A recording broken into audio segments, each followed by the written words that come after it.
flat tires and a broken elevator, y'all. It's about to go down, go down, go down. Dusty, I see you in the dugout. Here we come. Batter up. Oh, yeah. Let's knock this out the park, baby. Do this, baby. How you feeling, man? Man, I can't complain, dude. I can't complain. I'm in my AC in my home. I ain't step foot outside because it's hot as hell, so I'm good, man. No, what is that hot? It's not that hot where I'm at. I'm over here not too far from Gardena, and it's kind of cool. I'm out in the backyard till the boy came to the show. But I got to put the AC on in the studio, though, boy. Oh, most def. Right well, man, let's jump right into it, dude. Let's catch up first, though, man. I know you took a trip to Sacramento. How was that? Man, it was great, dude. Young lady, Liz Kim, booked Yella, myself, and clientele to do a panel on civil rights and hip hop, and talked about gun violence. And we spent a lot of time in a redeveloped area up in Sacramento, where Kevin Johnson, the former mayor and former Sacramento Kings Guard, had just renovated a bunch of property. Nice little theater, restaurant, fixings. I mean, we grew up like a son bitch over there. Went to the black-owned brewery, and we hung out with Slim and Husky over there, man. So we had a good time, man. And some of my boys showed up. My boy Easy Steve showed up. He came out and hung out with us for a minute. So it was all good, man. And then my boy Shakespeare and my partner Fat Fat, who just got out of the penitentiary for doing 34 years, he was able to come out and hang out with us, man. And it was really a great reunion for all the fellas, man. We was only missing one person, man. Damn, just that one, huh? That one, Doc. Just that one. And that see if we can ever. And what's crazy, that was Shakespeare's first time ever signing autographs with us. Wow, what? With us, nah. I mean, especially he don't have a book or anything like that. He might have done some stuff back in the day with Wrecking Crew, but this is the first time with him being with me and Yella and clientele, and being able to sign the Turn Off the Lights 12-inch. I still got some of those. I'm almost out of those, but people were able to get 3 out of 4 signatures on their 12 inches. It was good. It was a good day, man. That's dope, man. Did you guys, when you were coming up, did you have a big following up in Northern California? Yeah, that was our first gig, was in Sacramento, man. Our very first gig was in Sacramento, a club called the Vortex. It was funny because Fat, the brother who just got out of the penitentiary, played a big role in that particular event, because I was trying to get my van at the shop. I told you about that story about me and the guy about to get into it about my van, and we had to rent a U-Haul. And Fat climbed under the truck and disconnected the odometer, so I didn't pay all that damn mileage. It was Fat was a street kid, so he knew all kind of little tricks that most people didn't pay no attention to. It was all good though.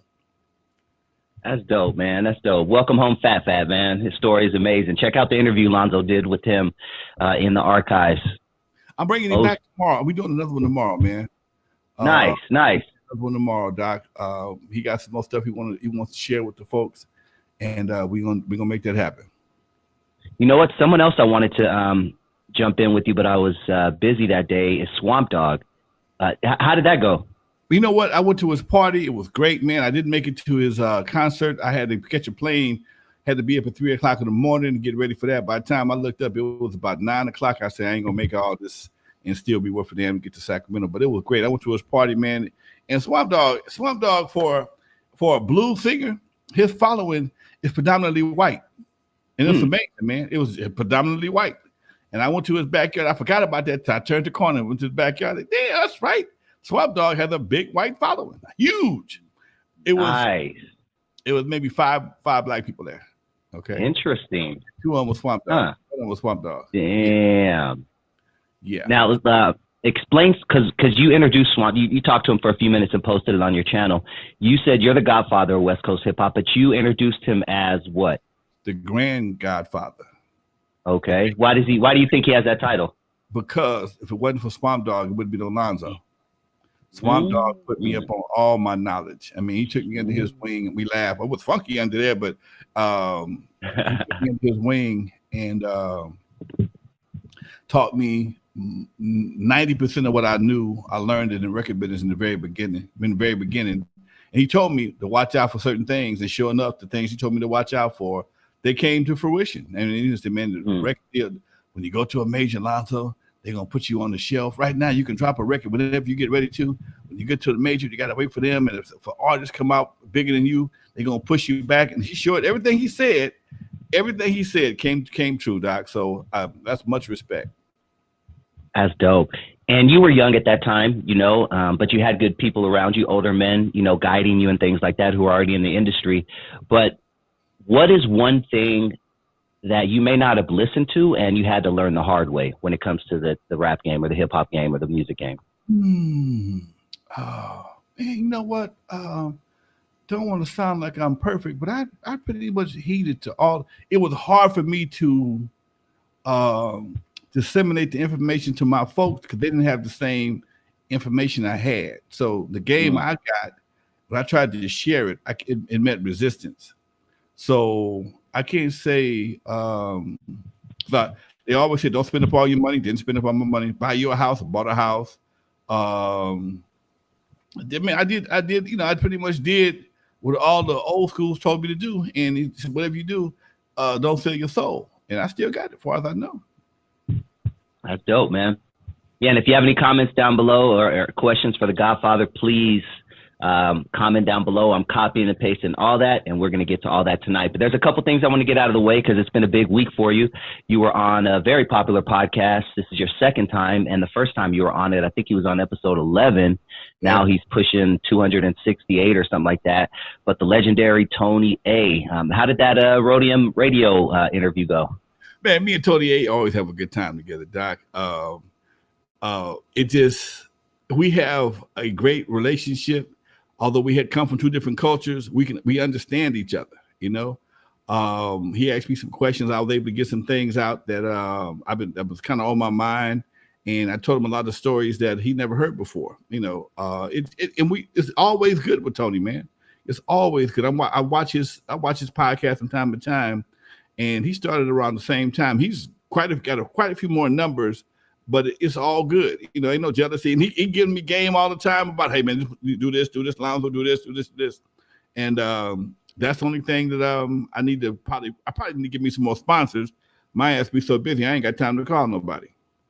Yeah, damn, I tell you, man, I understand that plight right there, dude. But yeah, Tony A, man, legend in this game, Rhodium Swap Meet. Take us back to when you. And I know we've talked about this before, but take us back to when you remember meeting Tony A. Tony A, I met him at the swap meet, at the Rhodium swap meet, hanging out with Steve. He was like one of Steve's dudes. I mean, he was Steve's DJ. I believe, don't hold me to this, he would come with Steve sometime to pick up records. He was a skinny dude, skinny, slim, like most of us were back then, And it took me a minute to realize who he was. I remember the name. But he got so much bigger. He got so much taller. I didn't recognize him at first till we saw some pictures. Oh shit, that's who you turned into. Okay, cool. Yeah, if you saw those early records of him in High C, he was a little skinny dude, man. Skinny dude, man, just like now Drake. Cut up and yeah. So yeah, Tony A. Do you remember hearing High C's name, or was he more like later in your career? Tony C played Eve After Dark. High C did. I see played Eve After Dark, yeah. Oh, okay. Yeah. He's from the neighborhood. Well, he's from Compton, and at that time, Bone was managing him, and he had just came out with his record, and they brought him up there. He was on what's that label? Scandalous record with Steve. He was on Steve. Yeah, Scandalous Records, and he did a show up at Eve After Dark. Yeah. Cleabone was managing him. Yeah. Oh, okay. Yeah.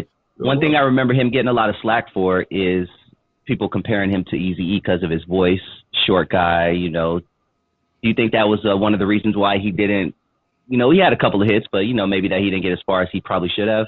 Nobody in that camp got as far as they should have. Even Quick, as much as I love his music, he didn't blow up to the, he's not on the same status as a Dre, and in some ways, I think he's just as talented, more talented than Dre in some things. And I like his sound. I love, I like most of what he's done. And I've told him to his face a couple of times, your music sometimes it's too good for hip hop. You know, you need a singer on top of your shit. And when he did that song with Tony, that he did it with the Bars Boy. About it. It's still banging today. Okay, man. Yeah. Now that I felt a little better than I did a while. Man, that shit is my man. Still banging. Come on. For real. Hey, Derek says, Lonzo, on the Rhodium Radio podcast, after you mentioned Kid Frost, and he was thinking the other person's name is Be Real. He's asking, were you trying to say Be Real? It was my other boy, man. Y'all done caught me off guard again. I think I can see his face. My Cuban brother. Mellow Man Ace? Mellow Man. Thank you. Mellow Man Ace. That's what I was thinking about. Mellow Man Ace. Yes, sir. Okay. Mellow Man Ace. What was the question? Do you remember what the question was that you were clearing up, or that you? I forgot what the question was. We were just talking about. I think we were talking about Latino rappers, or I was trying to give examples of somebody doing something that may be on the black tip. If Mellow Man Ace did some stuff, did some of the same things that YG did, people would have a fit, Gotcha. Okay. Now, I'm glad that came up. I haven't finished the interview, but I was hoping that you guys would talk about that Tyga situation. Good. I'm only about 20 minutes into the. Yeah. Okay. Good. Yeah, it's interesting. He's getting a lot of slack for that. Yeah. Okay. Cool, man. Shout out to Rhodium Radio. If you are not familiar, please go subscribe to them. He has some dope, awesome content. If you are a hip hop lover, you will definitely appreciate Tony A's show on Rhodium Radio. Yes, sir.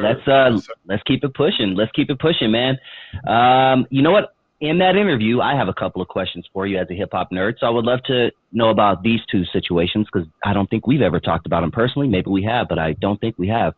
You mentioned General Jeff and him not acknowledging you, RIP, from what I understand, right. But him not acknowledging you as the godfather of West Coast hip hop, or him having some doubts about you being the godfather of West Coast hip hop. Is that safe to say? Yeah. I tried. Where did that come from? His lack of knowledge, his ignorance. Somebody posted something on Facebook one time, and he goes back. Somebody tell Lonzo he's not the godfather of West Coast hip hop, and I ignored it for weeks, man. I kept ignoring it, and then he pushed the button one day, and I had to go in on him. And when I went on him, he shut up. Because he doesn't realize that the reason why he got exposure in the first place is because the company that I created, West Coast Record Distributors. That was something that I came up with the idea for when I left Macola, because Unknown and I had did another distribution company together. We did a Pacific Coast after we left West Coast. And then, but again, the idea for doing West Coast was my idea.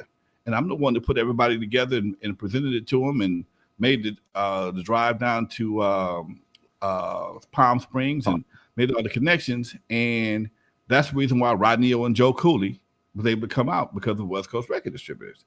He's a pop locker.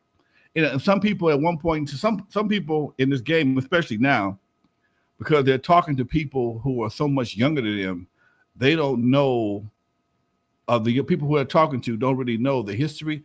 They can't refute or even question them. So people blow themselves up to be bigger. And then when somebody walking to the room, a lot of that shit shuts down, because it's like, okay, this motherfucker right here, he ain't but three day ones on West Coast hip hop. It's 3 day ones, okay, and some day one A's and day one B's, but 3 day ones on West Coast hip hop is me, Roger from Uncle Jam's Army, and Unknown DJ. We're the day ones. Before it was hip hop, we were doing our shit. We the only ones that transitioned from the DJ and dance promotion into making records, performing, things of that nature. There are other people who are around, but they weren't as progressive as we were, and we never stopped. I mean, here we still doing it today. Shit, I'm still doing it today. So and most people don't know that. If guys like Jeff, he came in like 80, 86, 87, dude. We'd already doing this shit in 1978. You was in the 10th grade, wherever you were. You weren't with us, but because again, most people want to equate my credibility with my musical talent or or my musical skills, whatever. No. I had to go lay the track. I had to go do the hard work, to lay down the tracks and grade the ground so we can lay the tracks down. It wasn't no tracks yet. So being a trailblazer has its disadvantages. Even the people I blazed the trail for don't know my true history. Dre don't know what I've done. You ask Dre, he don't leave after dark. That's all they know. So, but people who have been around for a long time, and here's where the trick comes in at. You have people who were dance promoters and DJs back in the early 80s. A lot of them moved on to do other things, but they watched me and Roger do our thing, and pretty much up until he passed, and still do our thing today. So we don't get the same recognition as maybe a Cool Herc, because Grandmaster Flash took what Cool Herc did and perfected it. And I had different roles, multiple roles, clubs, record labels, distribution, all that. So it makes a big difference.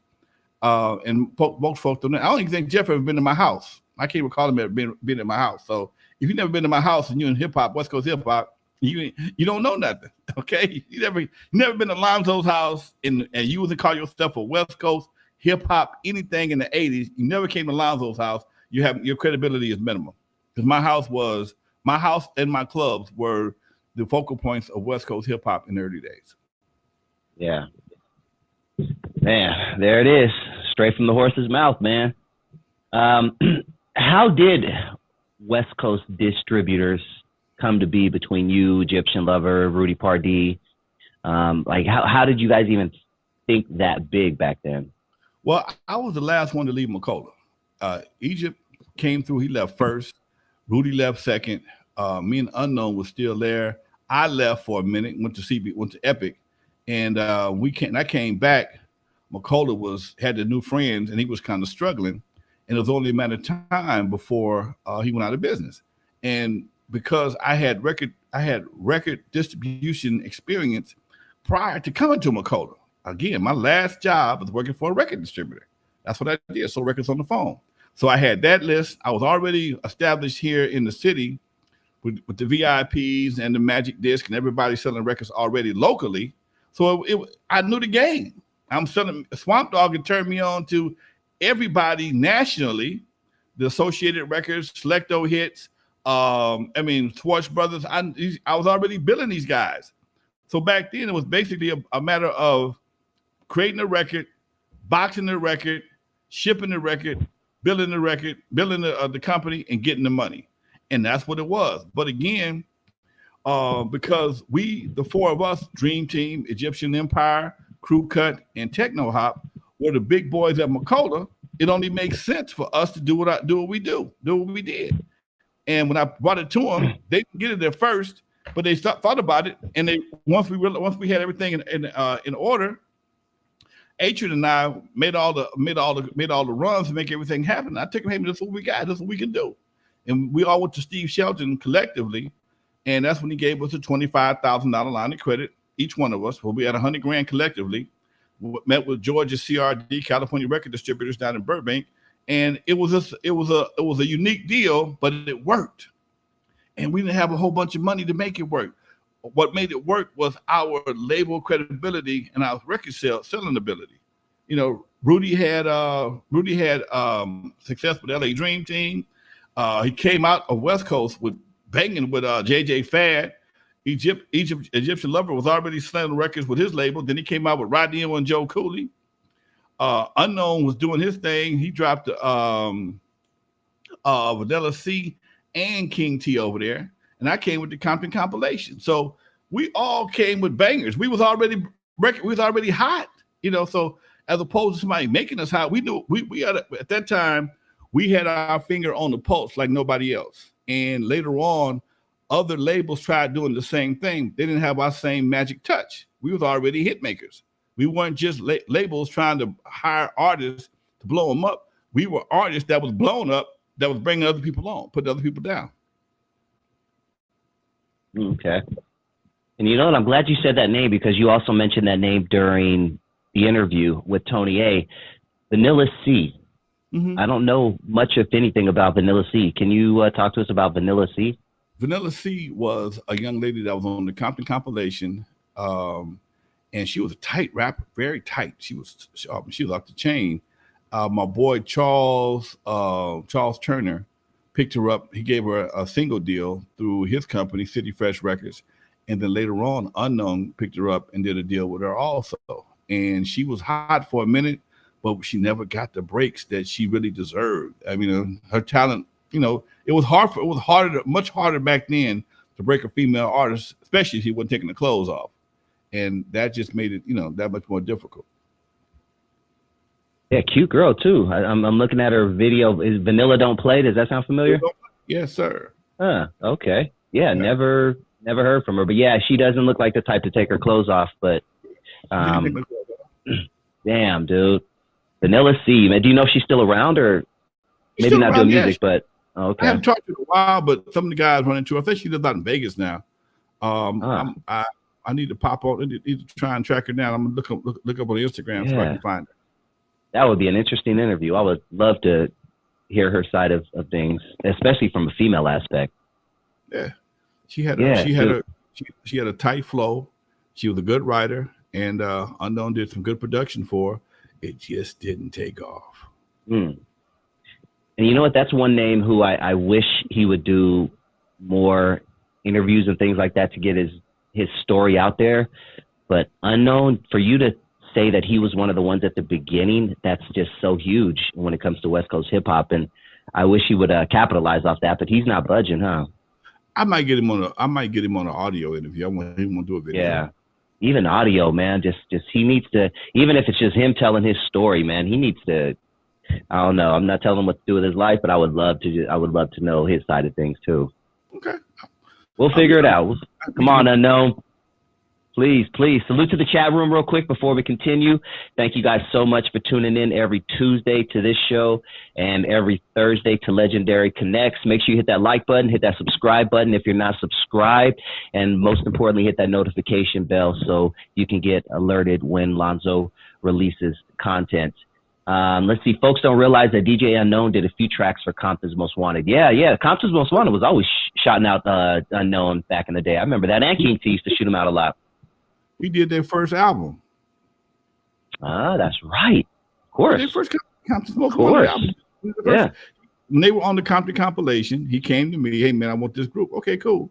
And they went on, they had a deal with Orpheus, and he did their first album, him and Slip. Yep. Yeah, that's right. King Dave Young says, Lonzo, I know it's off topic, but do you have any stories of the Mighty Dramatics? I love them. Yeah. Me too. That was my boys, man. It was my favorite. But man, I grew up on the Dramatics. I had a chance to work with the Dramatics. Having nightclubs allows you to work with a lot of people. And in fact, Michael Henderson, I just heard he passed. He was another actor I booked at my club. But Dramatics, I had them at the Current Affair. And man, it was like, I don't know, hanging with superheroes, Ron Banks was still with him, LJ Reynolds. At that time, they still had Squirrel, LJ, Lenny Mays, Ron Banks, and Squirrel, Ron Banks, Lenny Mays, LJ, and I'm missing somebody. It was all of them was there. All the originals were still there, and they came. They played the Current Affair. That was one of the times me and Roger we were still trying to make the Current Affair, getting the Current Affair off the ground, and we were working together on this particular show. And man, I got pictures with him. I mean, I got pictures with him. We kicked it big time, and they just were some cool dudes, man. My boy with the deep bass, I think that's Lenny Mays. He pulled a Eddie Kane on my ass, right? We about to, it's showtime. We ain't found this dude yet. Nobody know where he ain't called, nothing. And Willie Ford, thank you, man. Thank you, Willie Ford. And man, all of a sudden, Willie come to the back door and walk straight on stage. They was already on stage without him. Just like Eddie Kane from the goddamn 5 Heartbeats. He walked on stage at the Current Affair, came to the back door, and the front door, got dropped off, and walked right on stage, just in time to start doing the show. And jumped right on this shit. I had I had L.J. Reynolds at the Eve After Dark. In fact, then I had L.J. had gotten some different dramatics and was still doing a dramatic show. And a friend of mine was doing a concert at the Redondo Beach Performing Arts Theater. And we had the after party at Eve After Dark. And that's where I had a chance to kick it with L.J. Reynolds and some of the new brothers in dramatics. But yeah, man, it's nothing horrible. Again, dude, it was like you hanging with your superheroes, man. And I was 15, 16. These cats was dropping. What you see is what you get, and get up and get down. And I'm getting up and getting down to the best of my ability. So, and I understand how people look at us, because I didn't get it for a while. But you're somebody's a part of your childhood. You get a chance to meet them, and it just makes a big impact on your life when you get a chance to meet somebody who you once admired from afar. Yeah, man. And they cool. Isaiah. And they're cool. When they're a dick, that's what really sucks. You're like, dang, man, I admire you all this, and you're a dick, dude. Like, come on. Yeah. Motherfucker. Go ahead. Yeah. You don't strike me as somebody who would turn down an autograph or something. Man, you know what? I sign autographs all the time. Sometimes people, man, you don't make them pay you for that. You know what, man? Look. Or a picture. Yeah, no. This person drove all the way down here. It's going to cost me some ink in 10 seconds to sign this shit, man. And I don't do shit like that. I prefer you buy a book and, support my move. But if guys come down sometime and they'll have all our records, we'll may spend 2 or 3 minutes just signing one guy's whole collection of world-class record crew shit. And the fact that they came down here, man, dude, that's honor within itself, man. We had one dude out of Arizona. Me, Yella, and Clientele were in Palm Springs, and Steve drove all the way from Arizona just to get our autographs, man. How much charge that man for autograph, dude? Wow. I couldn't be that big of a dick. He drove all the way down, and then he turned us on to another venue that booked us again, and we ended up making a shitload of money, so it was all good anyway. And that's the part of sometimes by not being an asshole, people look out for you. And I tell people, man, sometimes them little old $2 to $3 that you get right now, if you just be cool, you'd be surprised what kind of doors people will open up for you, and they realize you're not an asshole. Exactly. Sometimes it ain't about the upfront money. Sometimes it's about the back end, and our people really need to understand that. It's not about. Sometimes it's just be patient, and shit will come together. Yes, sir. Isaiah says, Dusty, Lonzo, Niggas for Life or Straight Outta Compton? Which album was harder? I love Straight Outta Compton personally. What about you, Lance? Same one, same thing. Yeah. I mean, Niggas for Life was dope. I'd rather F you, ooh, yeah. I love how they flipped that. Like, to this day, that's me and my girls, one of our songs on our, little Thang CD. You know what I'm saying? But yeah, but I'm gonna go Straight Outta Compton, definitely. Nightbreed says, yo, Lonzo and Dusty, were there any other tough guys at Ruthless, such as Mike Klein, and could you shed some light on what he told Suge Knight to back off easy? That's all you, player. I just did an interview with Gary Ballin a couple of weeks ago, Jerry's cousin. He said he'll come on the show also. I'm going to get him on here as well. And Gary asked me about Mike Klein. And when I was introduced to Mike Klein, some people are cool, but you can tell they got a different kind of side to them. Explain who Mike Klein is real quick. Mike Klein worked with Jerry Heller at Ruthless Records. And he was, according to Jerry Heller, he was an Israeli soldier. This dude wore slacks and combat boots. He wanted to be fucked with. Yeah, don't mess with a dude who wears slacks and combat boots. He wore suits and combat boots, man. Shiny combat boots. Like he was ready to kick off in your ass at any given moment. I don't recall him ever not wearing fucking them cop boots. The kind that's good to run on. He wore shit like that. Okay, so it wasn't a dude to fuck with. He was super cool. We always got along.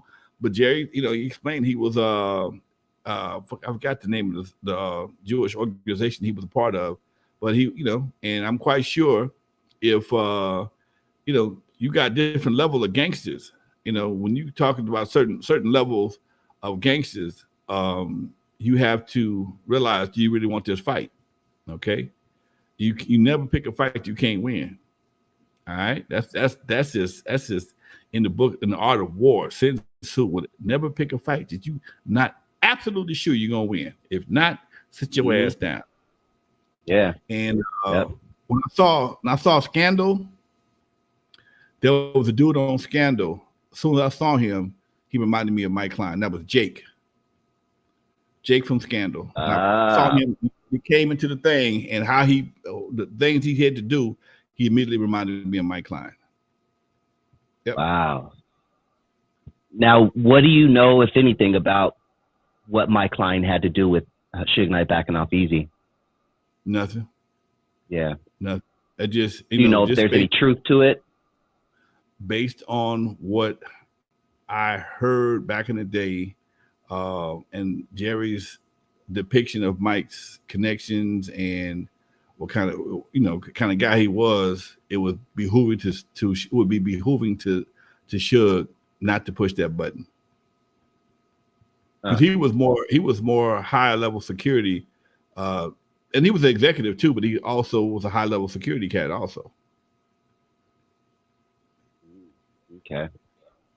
There it is, guys. JDL. And then, Brent Frank called the JDL. That's what it was. JDL, Jewish Defense League. That's right. there you go. There you go. Yes. Now, a lot of people have said that they don't believe this part in Straight Outta Compton where Eazy-E was roughed up and beat up. You know, the whole part where he got his face bashed in and stuff like that in the studio after meeting with them. Where do you stand on that? Just knowing Eazy. I heard that happened. I heard that was legitimate. To what degree? Don't know how it was. I heard it was some intimidation. It wasn't so much maybe a physical altercation, but it was some intimidation practices implied to make him sign the paperwork. Yeah, interesting story, man. Buckshot L64 says, Lonzo, can you talk about your club current affair? Current affair.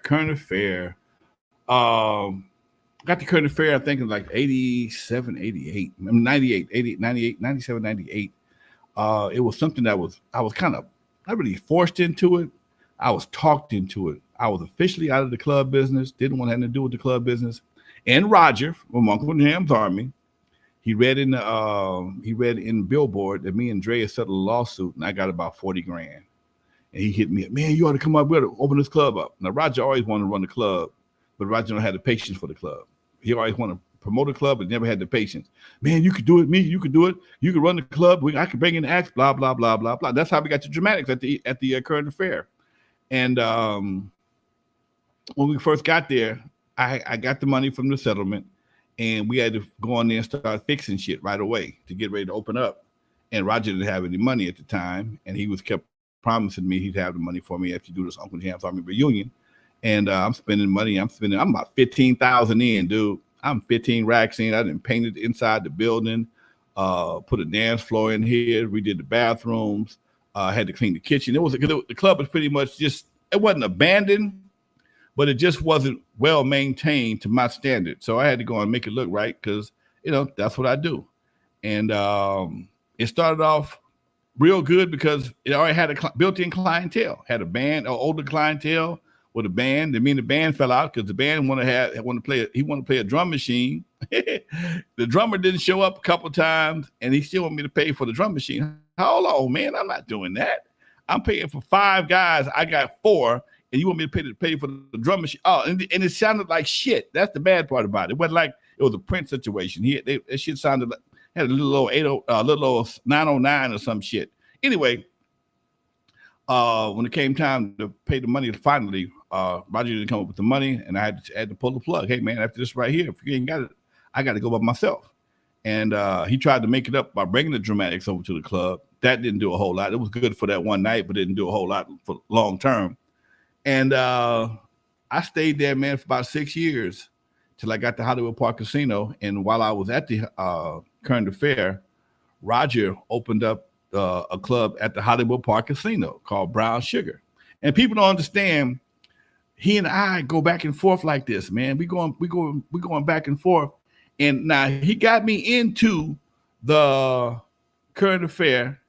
And then when he got mad at me, he went to the Hollywood Park Casino, opened a club over there, and was whooping my ass. Okay. But then he got kicked out of the Hollywood Park Casino. My shit came back again. And then shortly after that, we started having some structural problems at the current affair, plumbing problems, roofing problems.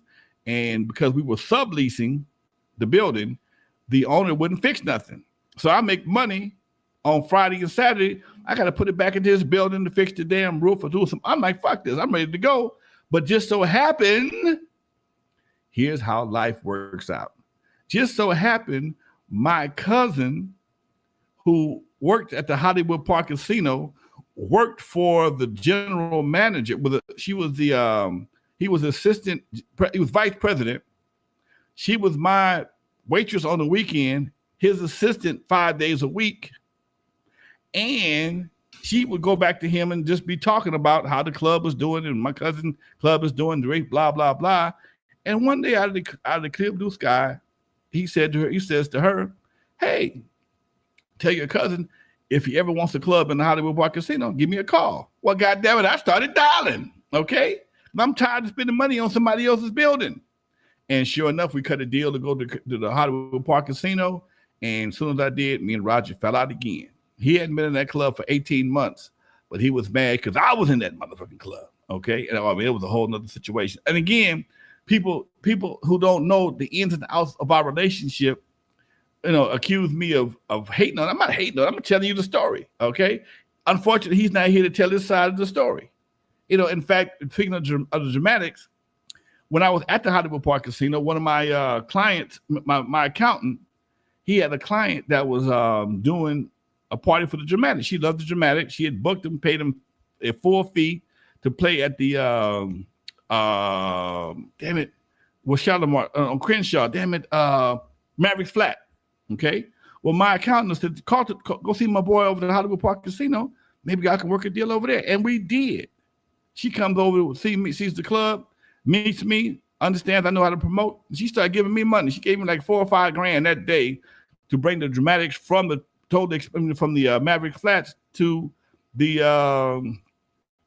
Hollywood Park Casino. And as soon as the word got out to Roger, it was a problem. And it got so bad that the dramatics were about to cancel the show. Lady had blood pressure, went through the roof. It was a 50th birthday party. All this money tied up, so I had to cancel my show at the Hollywood Park Casino so she can take it back to Mavericks Flat, so that Roger wouldn't have a hair up his ass. Oh, it was crazy back then, man. And that was the one time I'd planned on doing some shit to him, and the only reason why I didn't do it, because my son was about 3 or 4 years old, and he at that time, every time I put on my shoes, he started grabbing his. Where you going, Daddy? I'm going to take you after business. I'm going with you. No, you can't. He started crying, and when he started crying, I gave me time to think. I said, this brother got a bad heart. If I go over here and do something to him because I'm pissed off, and he died, I'm gonna catch a case, and that changed my mind. Simple as that. And we never had a fist fight, but I wanted to whip his ass a couple times though. And that was the difference. That's the difference in today's times and back then. Okay. My daddy told me, I learned a long time ago. My daddy said, man, if somebody have a heart attack, you push them and they fall while you fighting or arguing, you're gonna catch a case.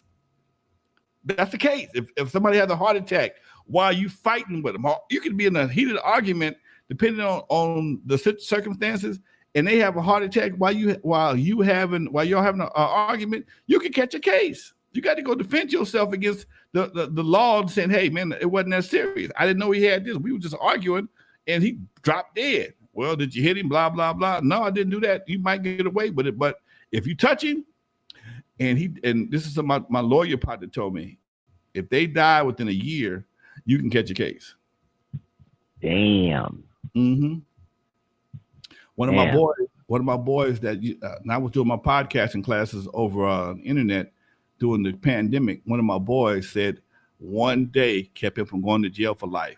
He got into an argument with his dad, and his dad got sick and was about to die, and he died one day short of the statute of limitations, and he didn't go to prison. 1 day. Okay, if he had died the day before, he got 25 to life. Damn, dude. Listen to that, kids. So quick to, well, kids nowadays, they shoot. But, you know, if you think you're going to be getting into fights and just punching people out, it can get deep. It can get really deep. So just be careful out there. Niggas think they shoot at somebody and the bullet going to stop and turn back around or some shit. Niggas will keep on going through somebody's house, somebody's window, somebody's car, and you mess around and catch you a case. Somebody in the whole family be fucked up for no reason because you did some dumb shit. That's why I'm not that big of a fan of open carry. Because if you get to shooting, bullets start flying down the street, man, you ain't no telling what a bullet can do to somebody. In fact, I just saw a feed today on a news feed today where 5 people got shot. Cops were shooting at one dude, missed him, and hit 5 other people. Okay, so 5 people got shot because one guy he had a gun. They say he dropped the gun, but the cops were shooting at him anyway. And 5 other people ended up with bullets in their ass behind one person. Yeah. Yeah, and it looks like California's making it easier for us for CCW. What do you feel about that? Carry conceal. You know, I used to carry all the time. Against the law, though. I used to carry out, man, shit. I don't know, man. I know it's good to be able to have it, but if you got to have it, you're in the wrong place anyway.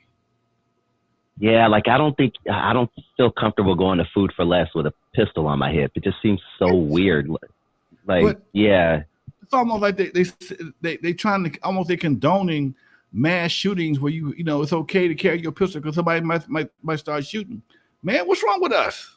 What's wrong with us? That makes sense to somebody. Teachers got to have guns. I mean, dude, I've been in situations where I could have pulled my gun and shot somebody, but the last thing you want to do, I had a guy walk up on me one time with his gun in his hand. He was drunk, and I was at Eve After Dark, and he had done this twice before. I got my gun on me, and do I really want to shoot this man? I probably can shoot him and get away with it, but do I really want to do that? Okay, do I really want to?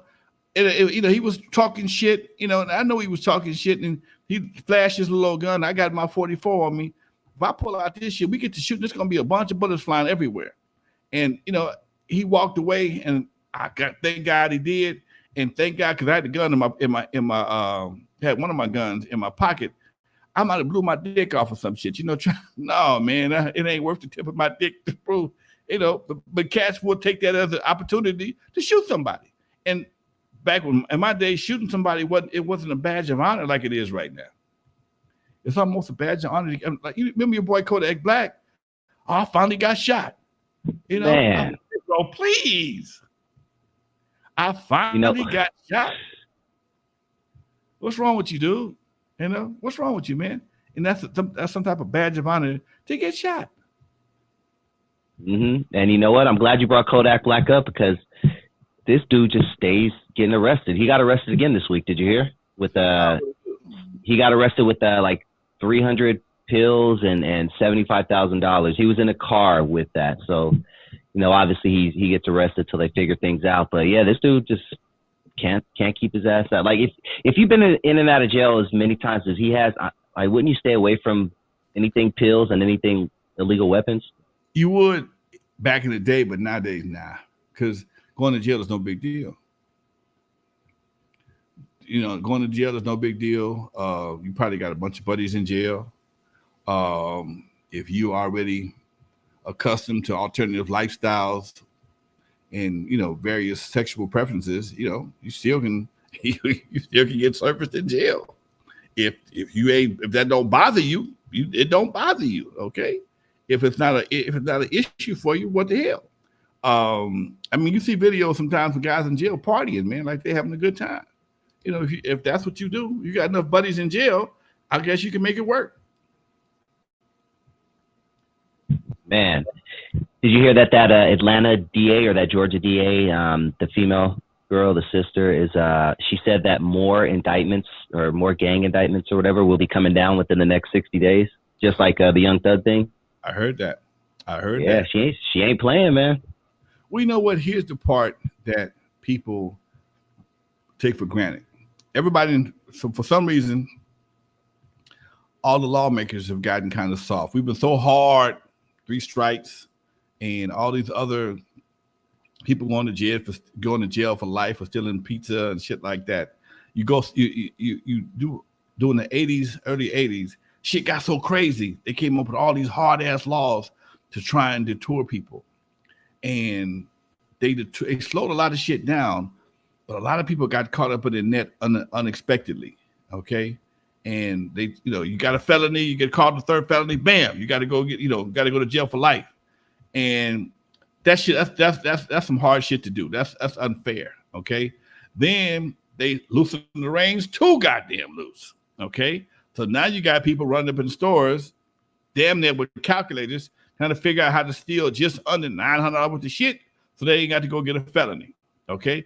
And in some cases, the security guard and the cops don't even show up. So that means the store owners are at the mercy of the thieves. I read something the other day where a lot of your 99-cent stores are shutting down because they can't afford the pilferages, the theft. So that hurts everybody. But if you can walk into the store and grab a bunch of shit and just walk out, why even have a cashier? Especially at 99 cents. You know how much shit you can get for 99 cents? How many bags you can fill up for 99 cents and won't get $1,000 worth of shit? You can probably wipe out a whole goddamn aisle. Okay? You could probably wipe out a whole damn aisle in the 99-cent store and probably won't even break $500. Okay? Just for conversation's sake. So that means people can go in there and do whatever they want, and there's nobody to hold them accountable. And when people aren't held accountable, that's a problem. It's the same problem we got when it comes to this January 6th shit. If nobody's held accountable for that shit, they're going to do it again. One thing about it, getting an ass whooping back in the day, if you got an ass whooping, you know you did something wrong. Okay? You knew you did something wrong, and your chance of doing it again, every time you thought about doing it again, your ass whooping reminded you. Okay? And that's what we are right today. There's no reason to do certain shit, not do certain shit because you're not accountable. Man. You know what? Derek Mallory says, Lonzo, I bet that fan enjoyed that Dr. Dre's old outfit from the early 80s that you just sold. Did you? Oh, so you sold the Dr. Dre's one of the sequins outfits? Yeah. Nice. Yeah. Was it the one you had in the back of you? No, that's mine. Dre's was red. Oh, okay. Oh, that's right. Yeah. But it wasn't shit compared to what they got for Biggie's crown. Oh, what? 600,000 for Biggie's. Oh. And I didn't realize. I'm starting to realize hip hop collectors ain't no joke. Hip hop nostalgia is a mother. They out there. They got money. They are. I mean, some of the stuff some of the prices Yella get for some of this stuff. I'm like, whoa, dude. I'm like, I think I showed you. And we're talking about all over the world. This is all over the world. All races, all colors, white, black, Asian. So as hip hop getting older and older, and a bad thing and a good thing is, a bad thing, there's not a lot of hip hop memorabilia. You can't just go down and buy certain shit. I mean, it's starting to pop up now, but it's cheap shit. You got the little bobbleheads that supposed to be Eazy-E, but don't look nothing like him. It's just a big old bobblehead and the same head on different bodies. Okay, Tupac got one. Cube got one, and they're trying to $10. But when it comes down to the actual marketing of the merchandise for hip hop artists, there's nobody has really captured that market in a major way. Snoop is making some shit happen. Okay, them Snoop and Death Row jackets is costing a grip. Okay, they're like $400-500. Okay, they ain't playing. So, but I'm just saying, and overall, I mean, you might find some stuff, but it's not like the rock and roll shit, man. Rock and roll, they get their merchandise money, okay. And because of that, when people find something, they want it. Okay, when they find something, they want it, and that's the beautiful part of it. Man. Yeah. Jay Ferris says, Lonzo, how did Easy's group Blood of Abraham come to be? Don't know. Do you know much about them? I know a friend of mine, her brother was in Blood of Abraham. It was David. It was Mazik and Benyad. Those are the two guys. Benjamin and David. I don't know which one is which, but I know she said her brother was in Blood of Abraham, and I think that was something that Jerry Heller may have wanted. Man, you know, they came down there. And he wanted to represent all cultures. You know, you had the Latino. Ruthless had a big Latino situation. They had Kid Frost for a while. They had a couple other acts. I know him and Toker from Brownside was cool. So maybe this might have been a cultural thing, man. Just show some diversity. Mm-hmm. They had a song apparently called Niggas and Jews, but it was originally supposed to be called Niggas and Rhymes with Bikes.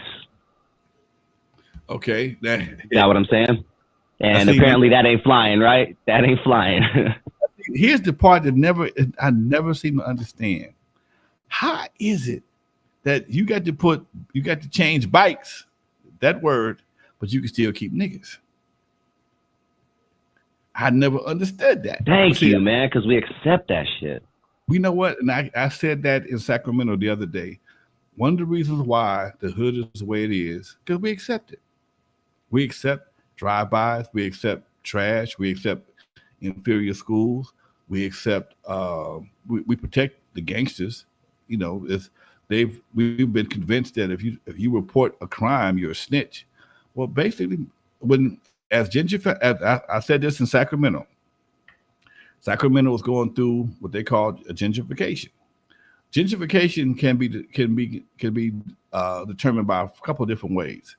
If you are a person who's been in a community for a long time and you watch that community decline, it's drive-bys, gangbanging, graffiti, bullshit, blah, blah, blah, and something happens that just sparks you, say, fuck it, I'm out, okay? My mama house is worth X amount of bucks. I can go get me a pad in Moreno Valley and got to put up with all this bullshit. It's hotter, but I ain't got to put this bullshit. And somebody else buys your house that don't look like you. And because they got an investment, they understand the investment in the community, not just the property, but the community. And when shit start happening, they start telling him, I'll be at court Monday. I'll be at court at 8:00. No problem. I'll testify. And what happens now is that shit start dissipating because now folks realize, oh shit, they ain't gonna play the same games with us that the brothers played. And because people don't want to be around that shit. That's why people move out and people move in. And when they move in, they start doing stuff to the house. They buy the property. They come in with money, redevelop it, remodel the property, and they ain't going nowhere for a while. And that's how the hood. They were talking about that in Sacramento. And sometimes it can be gentrification, and sometimes it's just redevelopment, man. Sometimes you got an old ass piece of property that if you don't spend some money on it, it's gonna fucking fall down. Okay, you got brick buildings that not earthquake retrofitted. You have houses that's made out of wood, got termites having Thanksgiving dinner every day. And if you don't make a change, but the person who owns it can't make that change. Okay, if you are a senior citizen and you're on a fixed income, you might not be able to get a loan to fix your property up because you can't pay it back. So you sell it and buy something different. Okay, move one of your kids or something like that. I don't know, but I'm just saying these are some of the situations, some of the circumstances that make gentrification possible. And then when the new developers come in, they coming in with everything.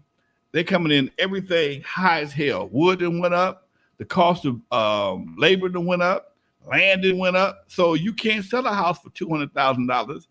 You got $400,000 in it. So you got to sell it for 6 or 7 just to get your money back. And that was the issue. I was talking to a gentleman today on one of my other podcasts from Compton. They're trying to figure out. They have some houses coming into Compton, but they're all 700,000 plus. They got 2 under 700,000, maybe 4 or 5.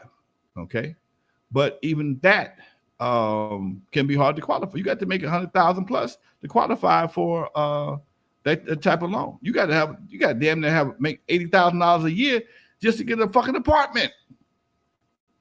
Yep. Okay. Man.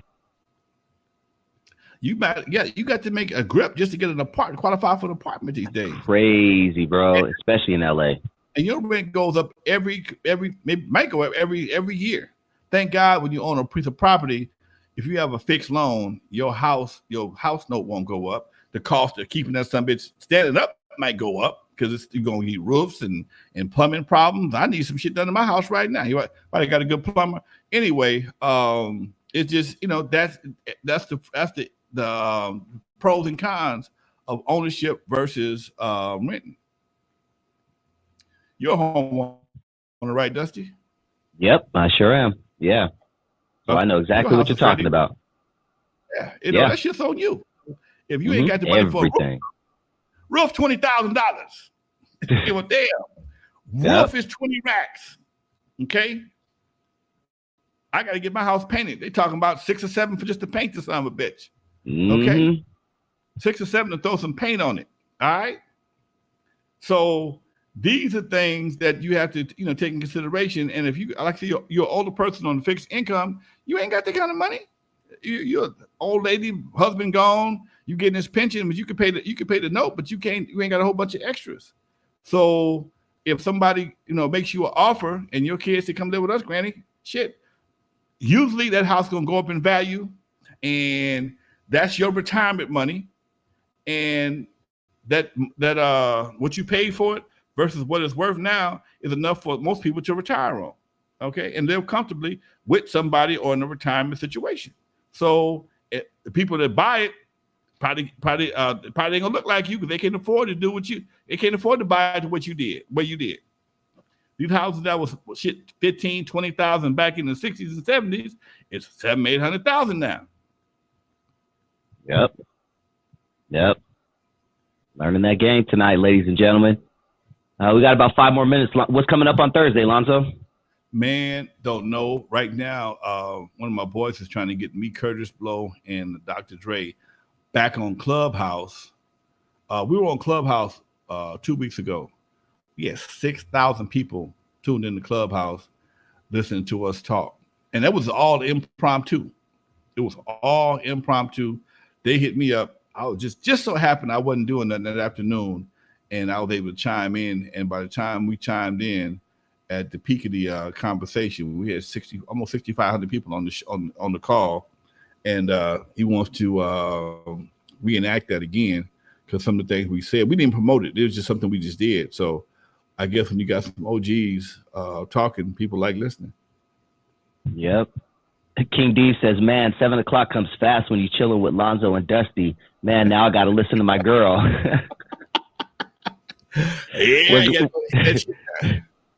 We're glad we could give you an hour away from your girl, man. If we're really happy that we could do that for you. But anything coming up, Lonzo? I know you're a busy man, dude. Man, I'm gonna be at the Poppin' Picnic Saturday, hanging out with the folks. Also, if y'all looking at the crawl at the bottom of the screen, please download the Compton Entertainment Chamber app. It's available on Android and iPhone. All these videos, you can see everything I'm doing. Pictures, all my podcasts, videos on there, and I'm working on it tonight. I'm going to add the link so that if you can't listen to it, you can't watch it, you can listen to it. So this app I have allows you to play all kind of stuff. So I'm gonna be doing that tonight. So you'll be able to check out the podcast, hook it to your phone. You want to hear what we got to say? You want to ride down the street and check us out? Bam, there you go. Love it. And before we go, I'm going to ask you guys one last time to hit that like button if you haven't already. That really helps us out. It helps the algorithm. It helps YouTube know that we're alive and we're spreading the message. So please do that. Please hit that notification bell button if you're subscribed also.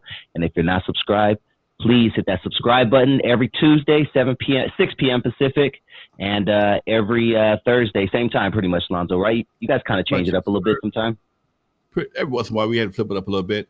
But yeah, folks, please download the app. Push the like button. I got all kind of calls to action. Push the like button. Download the app.